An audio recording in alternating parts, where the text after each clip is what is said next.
Hello everyone, कैसे हैं आप सब लोग। आई होप आप सब अच्छे होंगे। तो आज हमें पढ़ना है बायोमोलिक्यूल का लेक्चर नंबर 6 पढ़ना है आज हमें। तो उसके अंदर आज हम टॉपिक कवर करने वाले हैं, वो है न्यूक्लिक एसिड। तो चलिए फिर बिना टाइम वेस्ट किए स्टार्ट करते हैं आज न्यूक्लिक एसिड से। तो हमने सबसे पहले देखा था प्रोटीन, उसके बाद हमने देखा था पॉलीसेकेराइड। अब हमें देखना है न्यूक्लिक एसिड। वो सब एसिड इनसॉल्युबल फ्रैक्शन के अंदर ही प्रेजेंट होते हैं। तो हम लिखें, किसी भी लिविंग टिश्यू को हम क्रश करते हैं तो जो एसिड इनसॉल्युबल पूल हमें मिलता है, एसिड इनसॉल्युबल पूल जो ऊपर रह जाता है, उसके अंदर ही न्यूक्लिक एसिड मिलता है। आई होप आपको अच्छे से क्लियर हुआ होगा। एसिड इनसॉल्युबल पूल के अंदर ही न्यूक्लिक एसिड प्रेजेंट होता है। तो हम लिखें present in acid insoluble pool, present in acid insoluble pool किसके अंदर, एनी लिविंग टिश्यू के अंदर। तो हम लिखें एनी लिविंग टिश्यू। आई होप आपको अच्छे से समझ आया होगा।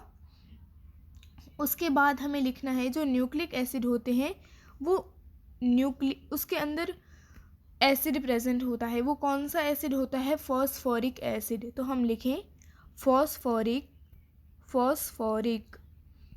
Acid present. उसके बाद हमें लिखना है वो कहाँ प्रेजेंट होते हैं, न्यूक्लियस के अंदर। तो हम लिखें present in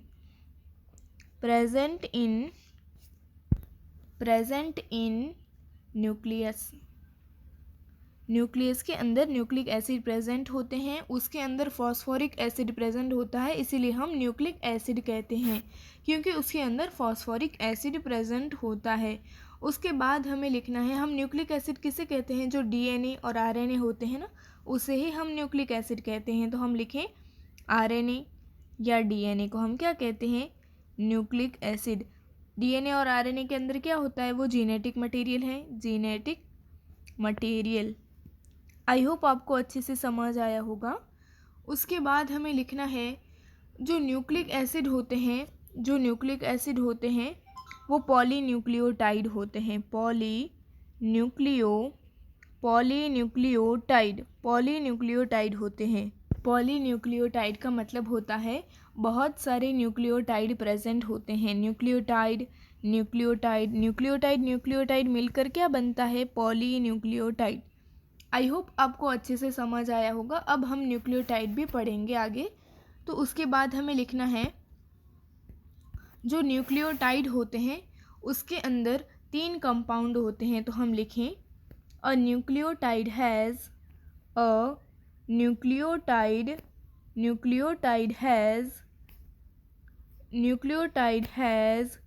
3 Nucleotide has 3 chemically distinct components. Chemically distinct components. जो न्यूक्लियोटाइड होता है उसके अंदर 3 डिफरेंट तरह के कंपोनेंट होते हैं जो केमिकली डिफरेंट होते हैं। तो उसके बाद हमें लिखना है कि न्यूक्लियोटाइड हम किसे कहते हैं। तो न्यूक्लियोटाइड के अंदर 3 कंपाउंड आते हैं जो केमिकली डिफरेंट होते हैं। तो हम लिखें न्यूक्लियोटाइड के अंदर 3 कंपाउंड होते हैं। सबसे पहला होता है हेट्रोसाइक्लिक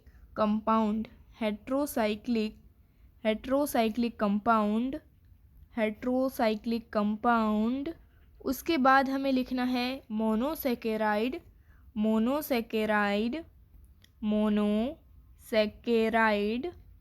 उसके बाद हमें लिखना है फॉस्फोरिक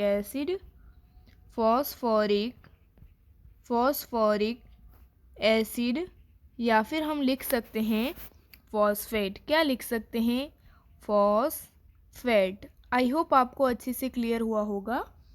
तो उसके बाद हमें लिखना है हेट्रोसाइक्लिक कंपाउंड होते हैं, उसके अंदर हम देखते हैं नाइट्रोजनस बेसिस प्रेजेंट होते हैं। क्या प्रेजेंट होता है, नाइट्रोजनस बेसिस।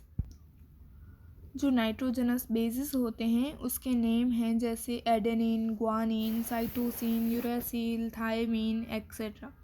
तो हम लिखें जैसे हेट्रोसाइक्लिक कंपाउंड, लिखें मेरे साथ, heterocyclic compound, heterocyclic compound, heterocyclic compound होते हैं।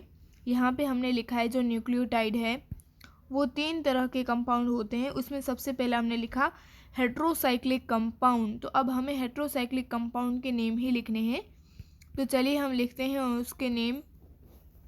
सबसे पहला हमें लिखना है हेट्रोसाइक्लिक कंपाउंड के जो नेम होते हैं उसमें सबसे पहला हमें लिखना है adenine, adenine, guanine, guanine, uracil, uracil, cytosine, cytosine and thymine, cytosine and thymine.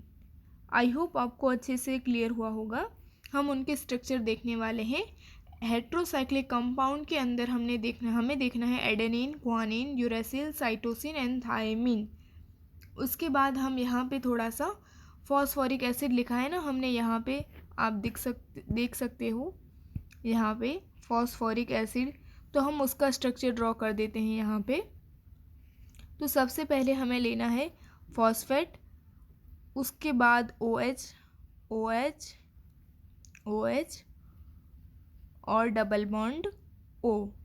ये क्या है? ये है फॉस्फोरिक एसिड का स्ट्रक्चर। आई होप आपको अच्छे से समझ आया होगा। तो यहाँ पे हमने देख लिया adenine, guanine, cytosine, uracil and thymine. उसके बाद हमें देखना है जो एडेनिन और ग्वानिन होते हैं, एडेनिन और ग्वानिन होते हैं, एडेनिन एंड ग्वानिन वो सब्स्टिट्यूटेड प्यूरिन्स होते हैं। तो हम लिखें adenine, adenine and guanine, adenine and guanine are substituted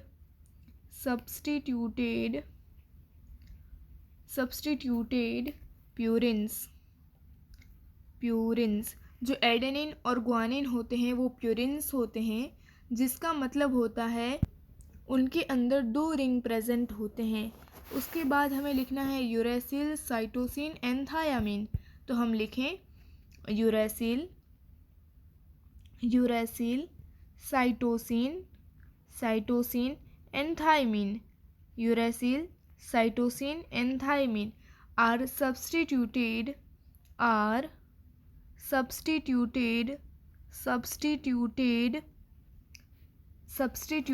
pyrimidines। क्या है? Substituted pyrimidines। जो एडेनिन और ग्वानिन है वो प्यूरिन्स हैं, यूरेसिल, साइटोसिन एंड थायमीन है वो pyrimidines हैं। तो सबसे पहले हम एडेनिन, ग्वानिन, यूरेसिल, साइटोसिन का स्ट्रक्चर देख लेते हैं। यहाँ पे हमने स्ट्रक्चर देखना है प्यूरिन्स जो डबल रिंग प्रेजेंट होती है प्यूरिन्स के अंदर, तो वो हमें देख लेना है प्यूरिन्स का स्ट्रक्चर जो था एडेनिन और ग्वानिन, एडेनिन एंड ग्वानिन। तो सबसे पहले हम एडेनिन का स्ट्रक्चर बनाएंगे। एडेनिन का स्ट्रक्चर हमें बनाना है, तो सबसे पहले एडेनिन का हम बनाएंगे। एडेनिन क्या है? प्यूरिन्स है, तो हम बना लें। जैसे ये बन रहा है एडेनिन, ये हमारा बन चुका एडेनिन का स्ट्रक्चर जो डबल रिंग बाउंड, इसमें अंदर 2 रिंग प्रेजेंट है, 1 और 2। आई होप आपको अच्छे से दिखाई दे रहा होगा।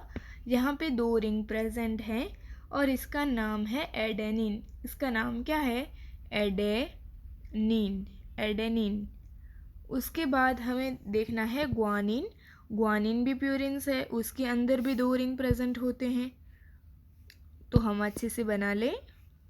यहाँ पे हमें बनाना है नाइट्रोजन, उसके बाद हमें यहाँ पे बनाना है फिर से नाइट्रोजन, उसके बाद हमें नाइट्रोजन के साथ लगाना है हाइड्रोजन, उसके बाद दूसरी रिंग के अंदर यहाँ नाइट्रोजन, यहाँ हाइड्रोजन, यहाँ सिंगल बॉन्ड, फिर डबल बॉन्ड, उसके बाद यहाँ फिर से नाइट्रोजन, यहाँ पे हमें लिखना है NH2 और यहाँ पे डबल बॉन्ड O। आई होप आपको अच्छे से समझ आया होगा। ये आपको देख लेना है सिर्फ। ये हमने किसका स्ट्रक्चर बनाया है, हमने यहाँ पे बनाया है ग्वानिन। क्या बनाया है, ग्वानिन। प्यूरिन्स जो डबल रिंग होता है उसके अंदर 2 रिंग प्रेजेंट होते हैं, जो प्यूरिन्स है वो एडेनिन और ग्वानिन है।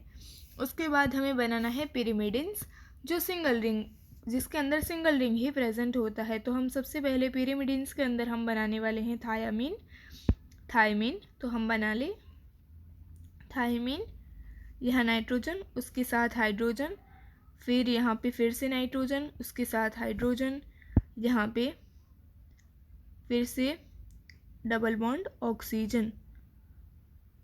उसके बाद हमें लिखना है, यहाँ पे थोड़ा सा रब करके अच्छे से बना लेते हैं, यहाँ पे थोड़ा सा अच्छे से बना ले।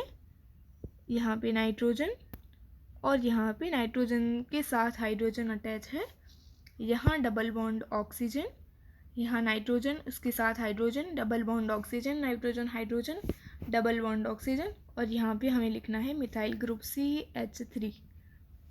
आई होप आपको अच्छे से समझ आया होगा। तो ये सिंगल रिंग है उसके अंदर प्रेजेंट है, तो हम उसे क्या कहते हैं, पिरिमिडिन्स, जिसके अंदर सिंगल रिंग ही प्रेजेंट होता है। तो ये हमने किसका स्ट्रक्चर ड्रॉ किया है, ये हमने थायमीन का स्ट्रक्चर ड्रॉ किया है। किसका, थायमीन। उसके बाद हमें करना है साइटोसिन, नाइट्रोजन के साथ हाइड्रोजन अटैच है, फिर डबल बॉन्ड ऑक्सीजन, उसके बाद फिर से नाइट्रोजन, फिर यहाँ पे डबल बॉन्ड और यहाँ पे NH2 ग्रुप। ये हमने किसका स्ट्रक्चर बनाया है, ये हमने बनाया है, यहाँ पे डबल बॉन्ड आएगा। यहाँ पे हमने यहाँ पे स्ट्रक्चर बनाया है, उसका नेम है साइटोसिन। क्या नेम है, साइटोसिन। आई होप आपको अच्छे से समझ आया होगा। उसके बाद हमें एक यूरेसिल बनाना है, वो भी पिरिमिडिन्स है। तो अब हम बना लें यूरेसिल। यूरेसिल का स्ट्रक्चर ड्रॉ करना है हमें, यूरेसिल का स्ट्रक्चर ड्रॉ करना है, यूरेसिल का। तो अब हम बना ले डबल बॉन्ड ऑक्सीजन और यहाँ पे डबल बॉन्ड। तो ये हमने किसका स्ट्रक्चर बनाया है, यूरेसिल का। किसका, यूरेसिल का। Thymine, cytosine, uracil, thymine, cytosine, uracil. I hope आपको अच्छे से क्लियर हुआ होगा। ये तीनों क्या हैं, पिरिमिडिन्स हैं, जिसके अंदर सिंगल रिंग ही प्रेजेंट होता है। उसके बाद हमें लिखना है, ये हमने लिख लिया, एडेनिन और ग्वानिन प्यूरिन्स होते हैं, यूरेसिल, साइटोसिन और थायमीन पिरिमिडिन्स होते हैं। अब पॉइंट बनाकर लिखना है, heterocyclic ring is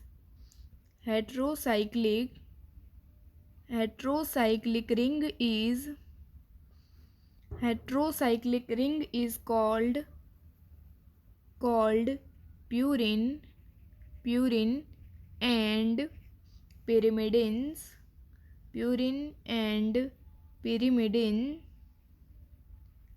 respectively.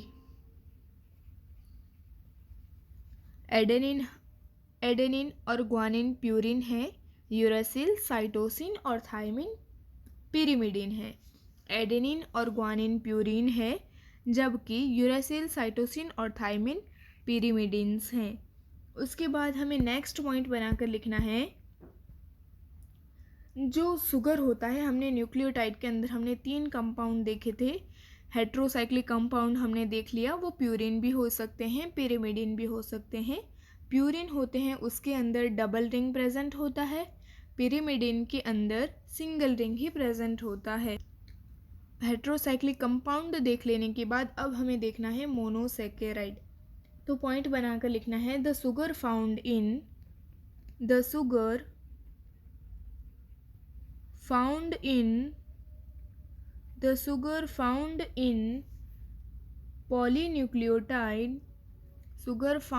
in polynucleotide is either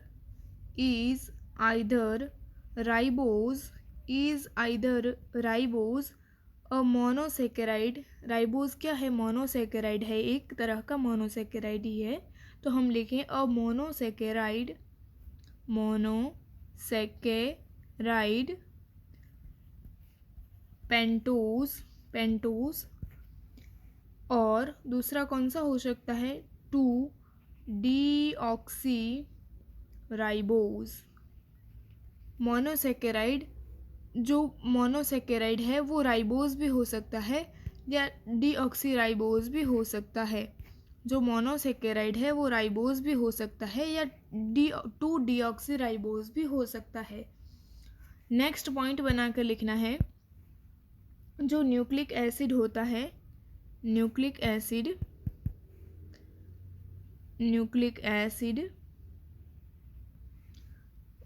जो न्यूक्लिक एसिड है उसके अंदर डीऑक्सीराइबोज प्रेजेंट हो तो हम लिखें कंटेनिंग डीऑक्सीराइबोज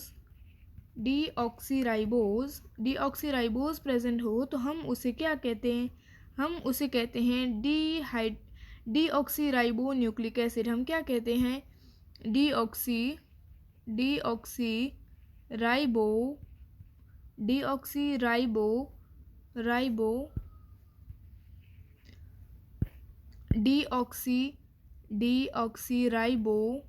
न्यूक्लिक एसिड, क्या कहते हैं, डीऑक्सीराइबो न्यूक्लिक एसिड। उसके बाद नेक्स्ट पॉइंट बनाकर लिखना है, न्यूक्लिक एसिड कंटेनिंग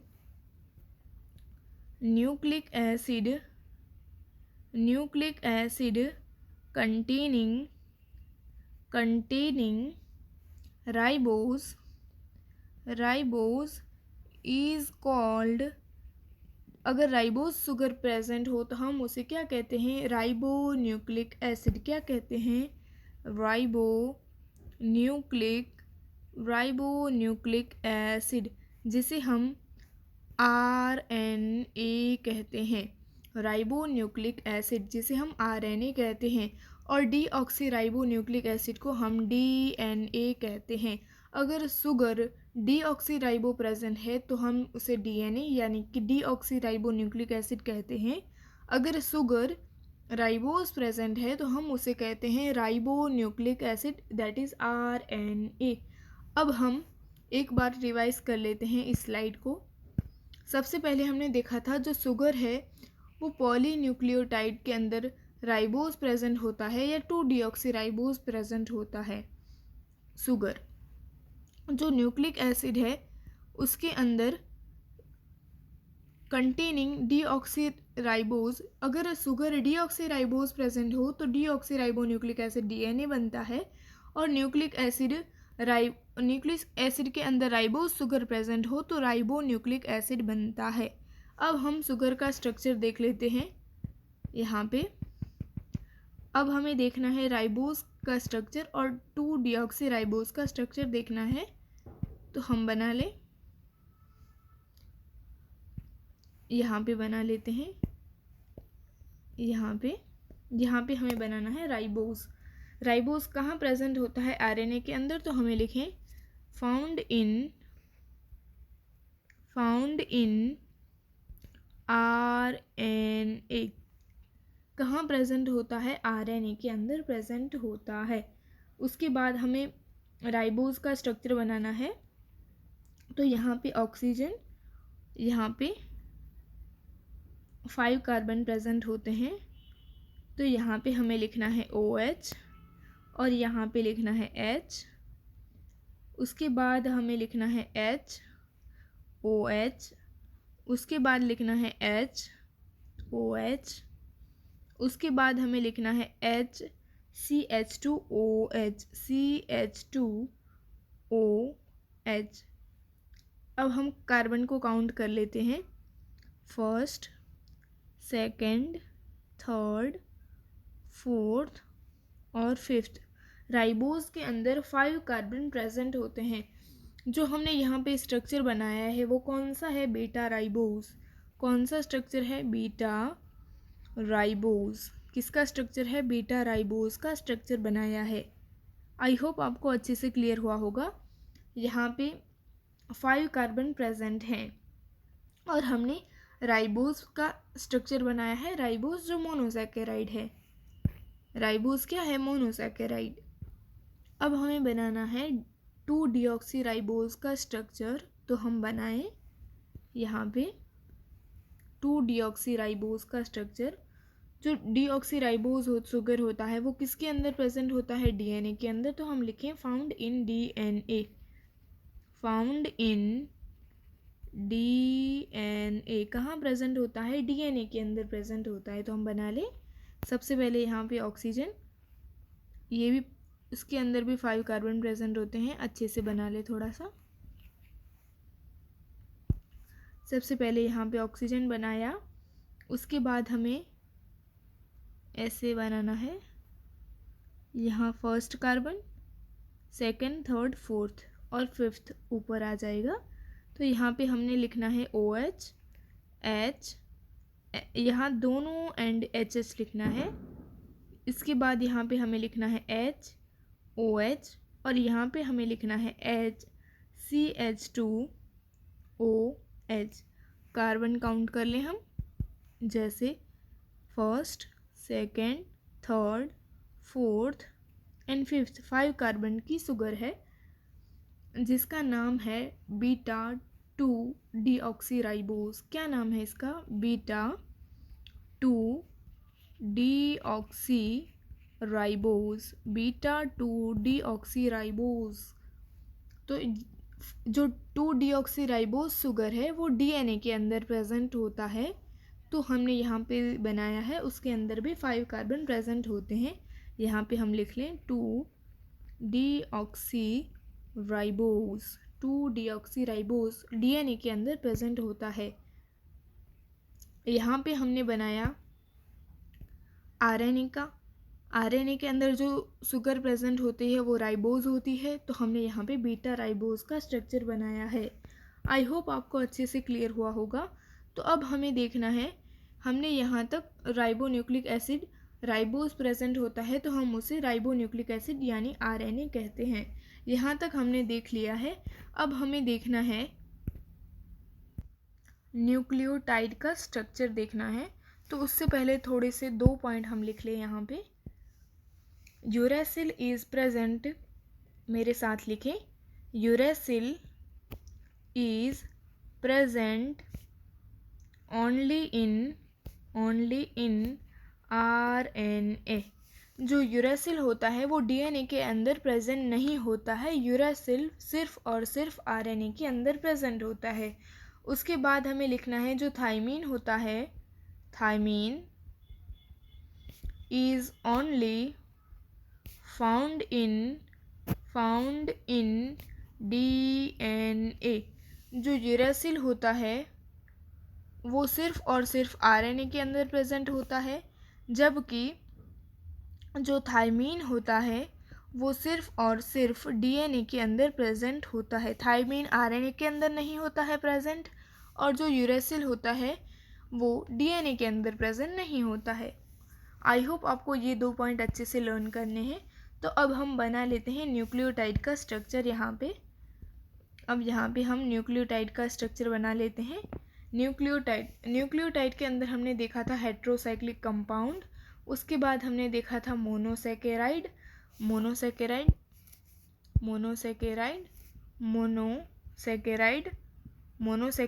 प्लस हमने देखा था फॉस्फेट ग्रुप या फिर फॉस्फेट। तो सबसे पहले हम बना ले, हमें न्यूक्लियोटाइड के अंदर हमें बनाना है ग्वानिलिक एसिड। क्या बनाना है? ग्वानिलिक एसिड। ग्वानिलिक एसिड एक तरह का न्यूक्लियोटाइड ही है। हमने पहले लेक्चर में देख लिया है। हम जब चैप्टर स्टार्ट किया था तब हमने देखा था बायोमॉलिक्यूल के अंदर कि जो ग्वानिलिक एसिड था वो न्यूक्लियोटाइड है। उसके साथ हमने और भी देखे थे एडिनाइलिक एसिड, थायमिडाइलिक एसिड, ग्वानिलिक एसिड, वो सारे क्या थे? न्यूक्लियोटाइड थे। क्या थे? न्यूक्लियोटाइड। तो हमें न्यूक्लियोटाइड का स्ट्रक्चर देखना है। जो न्यूक्लियोटाइड होता है उसके अंदर हेट्रोसाइक्लिक कंपाउंड होता है, जो हमने देखा था adenine, guanine, cytosine, uracil, thymine. और मोनोसैकेराइड वो राइबोज या डीऑक्सीराइबोज हो सकते हैं। और फॉस्फेट ग्रुप हमें बनाना है। तो सबसे पहले हम पेंटोज शुगर राइबोज बना लेते हैं। तो सबसे पहले यहाँ पे हमने बनाया पेंटोज शुगर। बना ले, थोड़ा सा डिफरेंट कलर ले लेते हैं। तो हमें यहाँ पे बनाना है पेंटोज शुगर। क्या बनाना है? सबसे पहले हमें बनाना है पेंटोज शुगर। येलो कलर ले ले। पेंटोज शुगर 5 कार्बन की है, तो हम बना ले। सिर्फ हमें यहाँ पे OH ग्रुप ही हम दिखाएंगे। पेंटोज शुगर, कौन से शुगर है? राइबोस, राइबोस शुगर है। तो अब हम यहाँ पे बना लेते हैं ग्वानिन। ग्वानिन क्या है? ग्वानिन है नाइट्रोजनस बेसिस। तो हम बना ले यहाँ पे ग्वानिन। यहाँ पे हमें बनाना है ग्वानिन।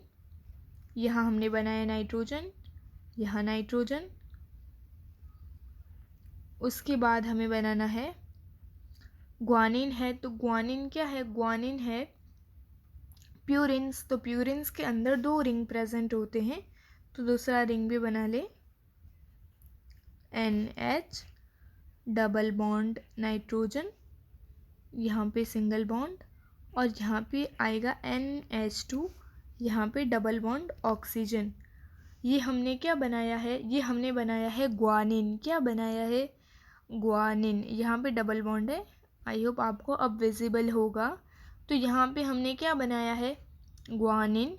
उसके बाद हमें बनाना है फॉस्फेट ग्रुप। क्या बनाना है? Phosphate group. तो यहाँ पे हमने बना लिया, यहाँ पे हमने बना लिया phosphorus, double bond oxygen, oxygen. यहाँ पे बनाया OH, यहाँ पे OH। यहाँ शुगर का OH मॉलिक्यूल और यहाँ फॉस्फोरस का हाइड्रोजन मॉलिक्यूल वाटर बनकर दूर हो जाएंगे। तो यहाँ पे हमें बनाना है, ये ऑक्सीजन को कहाँ मिलाना है? शुगर से मिला दें। ऑक्सीजन को शुगर से मिलाना है, तो बना दे हम यहाँ पे ऑक्सीजन को हम शुगर से मिला देते हैं। अच्छे से बनाएं थोड़ा, यहाँ पे और अच्छे से। अब हो गया, ये फॉस्फेट ग्रुप है जो शुगर के साथ अटैच हो गया। उसके बाद हमें ये नाइट्रोजन को ये शुगर से अटैच करना है, तो थोड़ा सा ऐसे हो गया। तो सबसे पहले ये हमारा बन गया ग्वानिलिक एसिड, जो एक तरह का क्या है? न्यूक्लियोटाइड है। क्या है? न्यूक्लियोटाइड। तो इसके अंदर हमने 3 कंपोनेंट लिए। 3 कंपोनेंट हैं। कौन कौन से कंपोनेंट है? सबसे पहले हमने यहाँ पे लिया पहला कंपोनेंट, ये दूसरा कंपोनेंट, और ये आ गया तीसरा कंपोनेंट। थोड़ा अच्छे से बना ले तीसरे को, ये हो गया तीसरा। तो सबसे पहले हमने यहाँ पे नाम लिखना है फॉस्फेट ग्रुप। सबसे पहले 1 नंबर पे लिखना है हमें फॉस्फेट ग्रुप, फॉस्फेट ग्रुप। दूसरा हमें लिखना है pentose sugar, pentose, pentose sugar, pentose sugar. कौन सी शुगर है? राइबोस। और तीसरे का नाम हमें लिखना है ग्वानिन। नाइट्रोजनस बेस कौन सा है? ग्वानिन, जिसे हम नाइट्रोजनस बेस कहते हैं, नाइट्रोजनस बेस। तो न्यूक्लियोटाइड के अंदर हेट्रोसाइक्लिक कंपाउंड वो nitrogenous base adenine, guanine, cytosine, uracil, thymine, purine या पिरिमिडिन हो सकते हैं।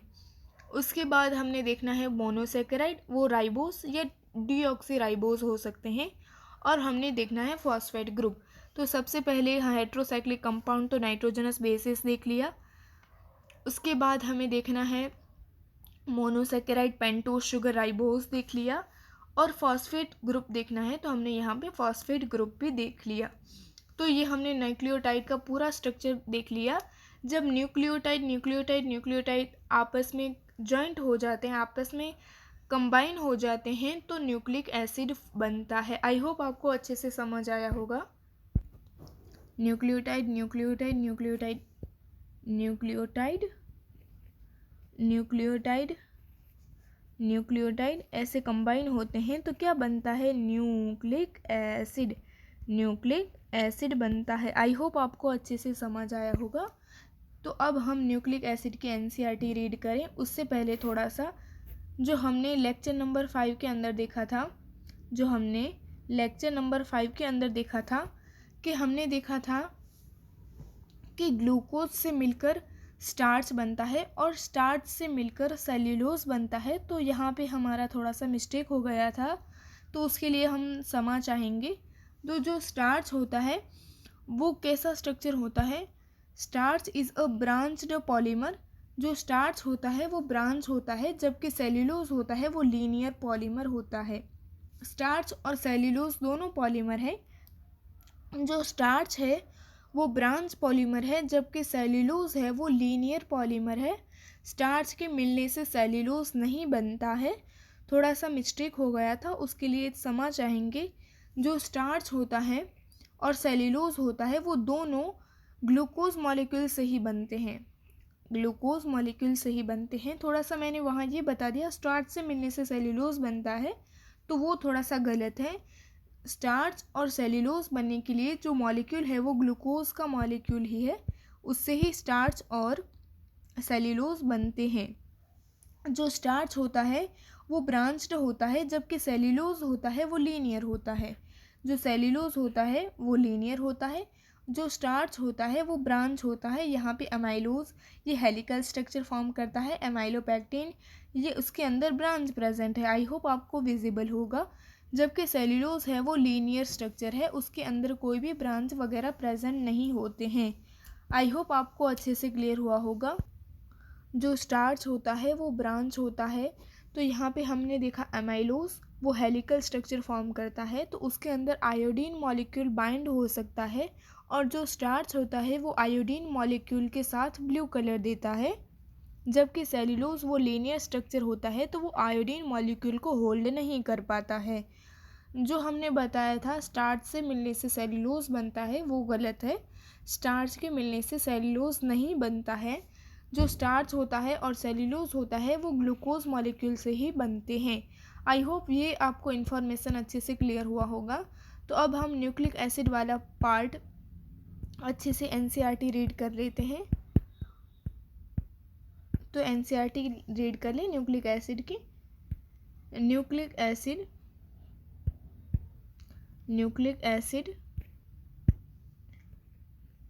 न्यूक्लिक एसिड थोड़ा दूसरा कलर ले लें।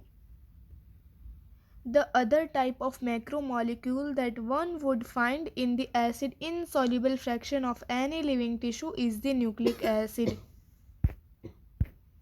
जो न्यूक्लिक एसिड है वो मैक्रोमोलिक्यूल है, एसिड इनसॉल्युबल फ्रैक्शन के अंदर प्रेजेंट होता है लिविंग टिश्यू के अंदर। हमें उसे ग्राइंड करना है, तो हम ग्राइंड करके हम देख सकते हैं कि न्यूक्लिक एसिड है वो बड़ा मॉलिक्यूल है, वो मैक्रोमोलिक्यूल है और एसिड इनसॉल्युबल फ्रैक्शन के अंदर पाया जाता है। These are polynucleotide। जो न्यूक्लियोटाइड मिलते हैं तो न्यूक्लिक एसिड बनता है। These are polynucleotide together with polysaccharide and polypeptide. These comprise the true macromolecular fraction of any living tissue or cell. For nucleic acid, the building block of nucleotide, जो nucleic acid होते हैं वो किसके building block होते हैं? Nucleic acid के building block होते हैं न्यूक्लियोटाइड। और nucleotide has 3 chemically distinct compound. One is heterocyclic compound, the second is monosaccharide and the third is phosphoric acid और फॉस्फेट। हमने देखा थे जो न्यूक्लिक एसिड है उसके अंदर 3 कंपाउंड है, हेट्रोसाइक्लिक कंपाउंड प्लस मोनोसैकेराइड और प्लस हमने देखा था फॉस्फेट ग्रुप।